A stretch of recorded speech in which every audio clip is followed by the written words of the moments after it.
ఒక్కోసారి ఎంత సర్దినా ఇల్లు ఇల్లులా అనిపించదు.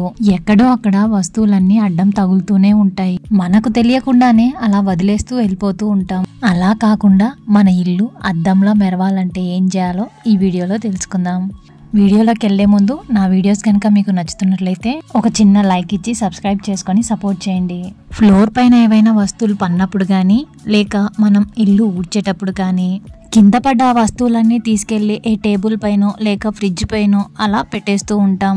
ఇక ఇప్పుడే తీసేద్దాం అంటూనే రకరకాల వస్తువుల్ని పేర్చేస్తూ ఉంటాం. అలా కుప్పలు తెప్పలుగా చేరిపోయి చూడ్డానికి చాలా అసహ్యంగా కనిపిస్తూ ఉంటుంది. శ్రమ అనుకోకుండా తీయంగానే ఎక్కడివక్కడ పెట్టేసుకుంటే ఇల్లు అనేది నీట్ గా కనిపిస్తుంది. అట్లీస్ట్ 2 వీక్స్కి ఒకసారైనా మనం ఇలా క్లీన్ చేసుకుంటూ ఉంటే ఇంటికి ఎవరైనా గెస్ట్ వచ్చినప్పుడు హడావిడిగా చేయాల్సిన పని ఉండదు. ఇక విడిచిన బట్టల్ని వాష్రూమ్లో కానివ్వండి, లేక ఇలా టబ్బులో కానివ్వండి, హ్యాంగర్స్కి కానివ్వండి అలా పెట్టేస్తూ ఉంటాం. ఇలా చేయడం వల్ల ఇల్లు అనేది చాలా మెస్సీగా ఉంటుంది.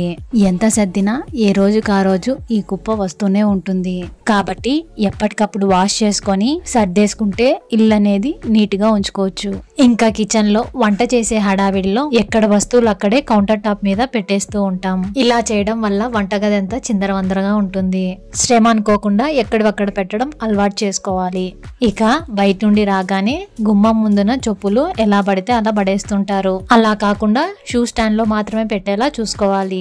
ఎప్పటికప్పుడు ఈ చిన్న చిన్న పనులు చేసుకోవడం వల్ల మన ఇల్లు ఎప్పుడు అద్దంలా మెరుస్తూ ఉంటుంది.